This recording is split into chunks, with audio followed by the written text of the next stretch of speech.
Shout out to Chargers Unleashed, Sebastian Joseph Day. You know the vibes, we outside. You're listening to the Chargers Unleashed podcast with your host, Dan Wolkenstein and Jake Hefner.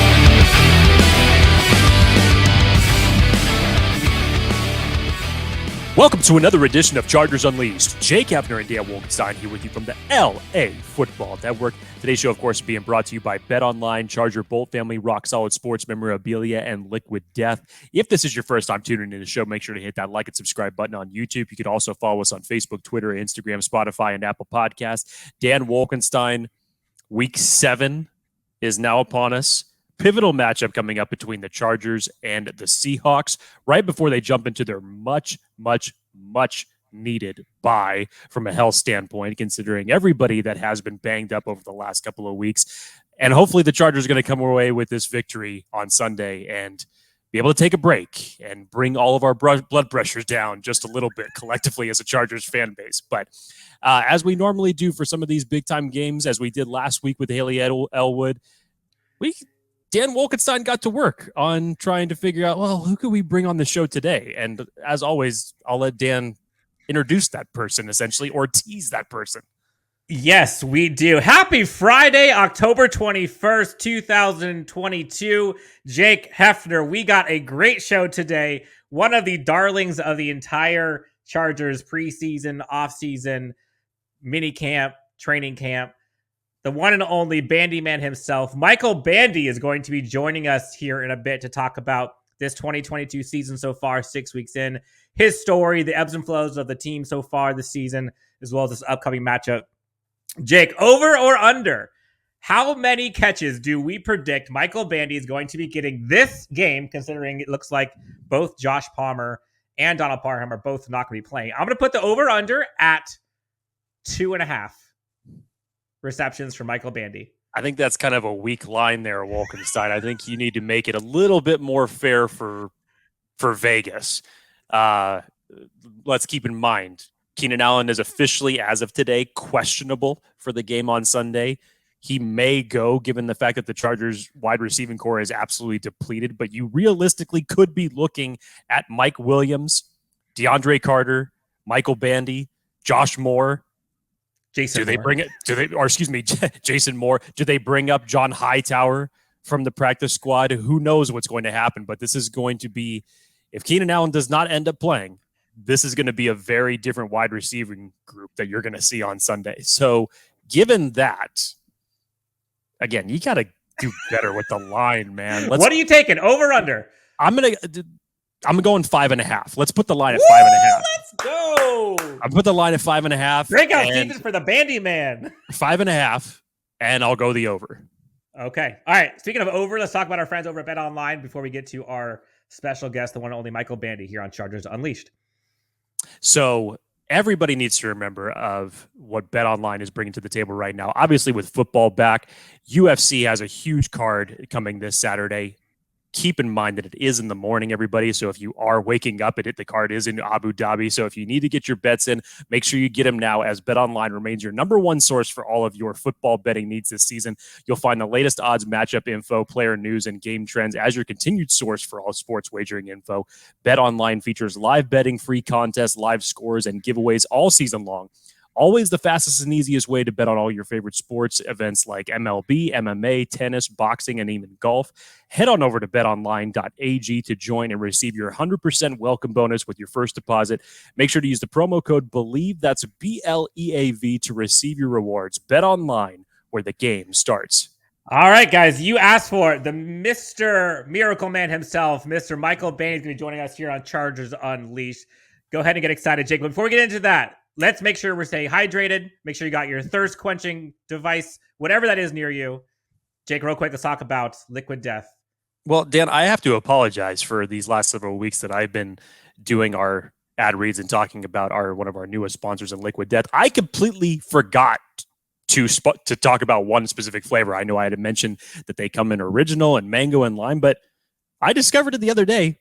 They've got a berry flavor that's out there. And yes, does it look like a tall boy? 100%. Is it found next to the alcohol? Not at all. But if you're looking for something to keep you hydrated, go in the water energy drink section. You're going to see these little cans of Liquid Death that may look like a tall boy. Don't let your eyes deceive you. Very good sparkling water product that they have right now. Whatever you have near you, whether it's your Albertsons, your Ralphs, your Kroger's, your 7-Eleven, you're going to find this. And if you're looking for a way to keep yourself hydrated, there's none other better way to do it than Liquid Death. Go on over to liquiddeath.com and get yourself hydrated today. Michael Bandy, number 83 for your Los Angeles Chargers. Coming up next on Chargers Unleashed. Week 7 of the Chargers 2022 season, sitting at 4-2 with the Seahawks coming into town. Opportunity for this Chargers team to get to 5-2 headed into their much-needed bye week. We've been hopeful and looking forward to this discussion for months now. One of the biggest fan favorites on this entire Chargers roster. Number 83 on the jersey, but might as well be 7-11 because he seems like he's always open. The Bandy man himself, Michael Bandy, joins us on Chargers Unleashed. Michael, thanks so much for hopping on so close to the matchup. How are you? Good. Thank you guys for having me on. Super excited to do this and, answer a couple of questions. Oh, we love it. We love it. First and foremost, we're going to get into all kinds of team performance so far this season, your journey and your opportunities so far, the Week 7 matchup. But you just came off of practice Friday before your game against the Seahawks. How was practice? What were some of your takeaways from that?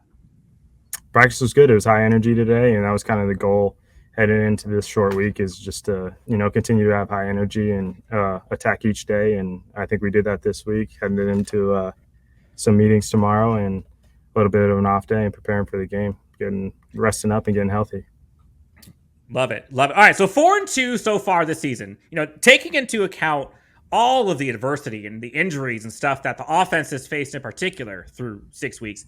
How would you assess just the overall offense's performance and maybe then the wide receiving room in particular so far this season?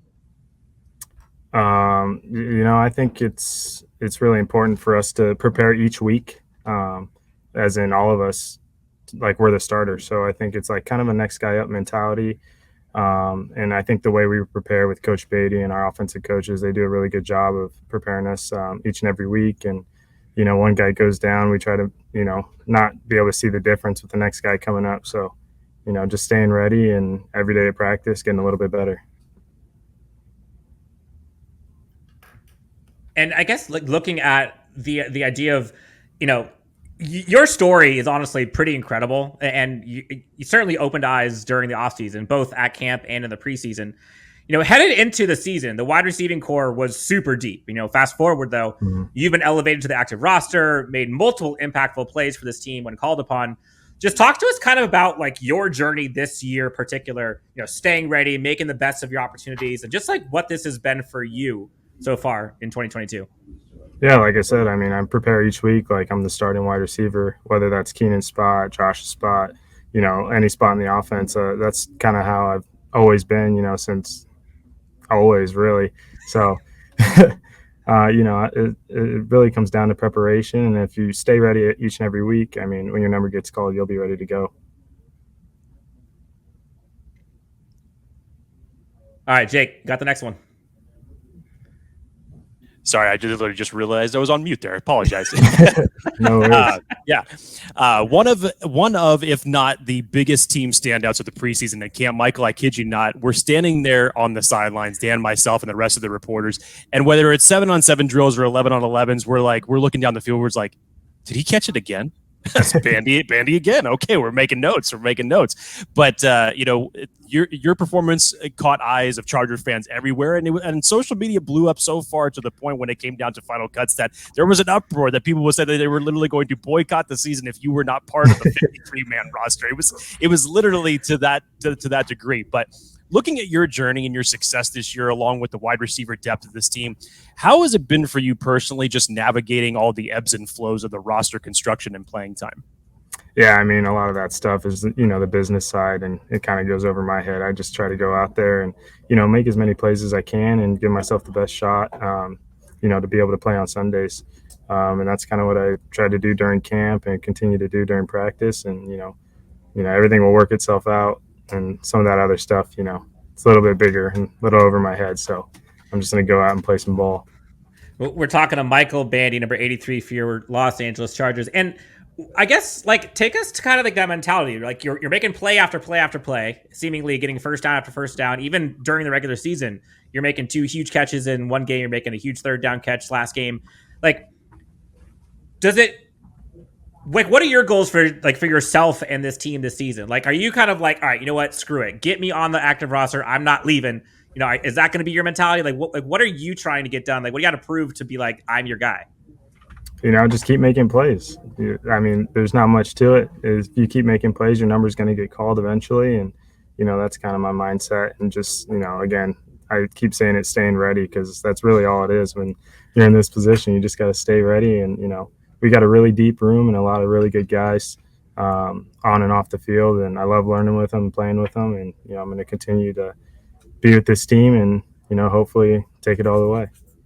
And during the preseason, sorry, go ahead, Dan. I'm sorry. We talked about the adversity and headwinds that the team has overcome so far. And it's like pretty wild, the list, whether it's injuries, decisions that have come out. You know, 7 weeks in, even at 4-2, many folks in the media as well as fans like have voiced some criticism or maybe some concerns with either its play calling or not enough shots downfield or maybe some of the coaching decisions. What in your eyes are some of the areas that the team can improve upon to get to where this team needs to go? Yeah, I think it's, you know, we're still early in the season. I think we're still meshing and growing as a team. And, you know, as a team, we have to keep our head down and just keep going each practice, each day, whether that's meetings on the field, you know, on our off time, just doing what we can in order to make the team better and everybody doing their part. And, you know, injuries are a part of it, and we just got to keep it pushing. We talk about it all the time. You know, a guy goes down, you got to keep it moving and, you know, fill that role. Michael, during the preseason, you would explain that your growth as a receiver was due to the camaraderie of the wide receiver group. And with you now getting more starting opportunities these past few weeks, what have been some of the things that you continue to learn to make yourself a better player? I mean, you could talk about anything. You could talk about film study, you could on the field, footwork, catching the ball. I mean, you know, I can improve in any facet of the game. And, you know, I'm just trying to pick little parts at a time and every day just get a little bit better. And your quarterback, Justin Herbert, obviously does not play favorites when it comes to game time. Basically, if you're open, he's going to get you the ball, throw it in your direction. And he's already shown a comfortability level with you. Explain how the trust level has grown progressively with you and Justin over the last couple of years. Well, I can't speak for him, but, you know, I think he's an amazing quarterback, and he goes through his progressions, his reads, and he's got a wicked arm. He's super talented, and, you know, he finds the open guy. So, you know, if you're open and you continue to make plays, he's going to find you. I got to ask you, we're wrapping up with Michael Bandy of your Los Angeles Chargers, and going through the last couple of weeks that you guys have had, whether it's like the crazy game against Cleveland or last week, you know, when you win games like that, where it's just like what Coach talked about, like tough, rugged, like what's the mentality where like you win a game like that, everyone's exhausted, but yet you still kind of like, you know, there's a lot more you can do to improve. Like, how are you feeling when that game, it's 0, you win the game? Like, are you like excited? Are you like, man, I got a lot of work to do, like I'm pissed? Like, what's kind of like that balance that you guys have? Yeah, I think it's a little bit of both. I think, you know, it takes a little bit to process a close one like that, and then you're a little bit excited, and then you realize, all right, I got to sit down and, you know, learn from what we did wrong. So, you know, hopefully we can spread out the score a little bit in the future. But that's really, yeah, you feel a little bit of everything, and, you know, it's good to come out with the win, but there's a lot to learn from in every game, win or loss, and that's how you got to treat it. And week 7 against Seattle, huge one, you know, with your bye week immediately following. How important is it to get a win headed into the bye week? And like, what would that mean for you guys to get into week 9, 5-2, atop the AFC West, and probably getting several of your teammates back? No, I think it's really important. I think every game's super important, and, you know, heading into the bye week, you want to go off on a strong note, get the guys back, get healthy, and, you know, keep it pushing, keep it moving, and treat every week to, you know, like it is a life of its own. And coming into a big matchup this week against Seattle, Michael, I know that you had mentioned that you guys overall feel like you can improve. Obviously, Monday night, the offense wasn't really where it could have been, just given everything considered as far as how that game was going. But just looking into this matchup, what are some of the key takeaways that you as a wide receiver group or as an offense as a whole know that you need to do in order to come away with a victory here? I think we got to, that's a good question. I think there's a lot of things we can do. We got to be able to run the ball, throw the ball down the field. Just execute, I think, is the big exclamation point on that. We have a great game plan. We all believe in it. We believe in our coaches and each other. And I think we just got to go out there on Sunday and just execute what we're asked to do. I love it. Michael Bandy of your Los Angeles Chargers, number 83. The Bandy Man joins us here on Chargers Unleashed. Michael, I know you got a game here on Sunday. First and foremost, thank you so much for joining us. What's going to be happening with you and your life between now and game day? And if you get the win, or when you get wins in general, what is your celebration tactic? Like, do you go down to San Diego? Like, are you going to be watching the Padres game in the background? Like, what's kind of your weekend look like? I am not a Padres fan, unfortunately. Ooh, okay. I'm not a Padres. I'm a Dodgers fan, so my heart was hurting last week.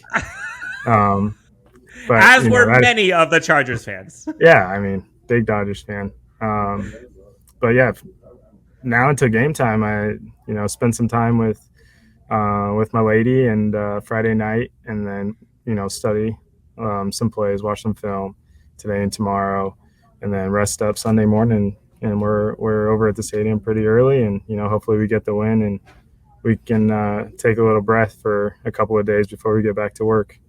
And if you do / when you do get the victories, what is your victory meal of choice? Man, it's different every week. Because some people have like the one meal that they do every time, and I'm like, that's a lot of meals. Yeah, I know. Hopefully it's every week, right? So that's eating it a lot. But yeah, I'm different every week. It's whatever I'm craving. I'm usually pretty hungry after the game, so I'll take anything at that point. As you should be. Well, hey, the Chargers fans, everyone is very hungry for a Chargers victory, as the team is as well. 5-2, hopefully coming soon. Michael, thank you so much for joining us, and thanks so much for being a part of this. We'll talk to you soon. Best of luck on Sunday, and have a good rest of the afternoon, all right? Thank you so much for having me. I appreciate you guys. Go Bulls. Of course. Thanks, Michael.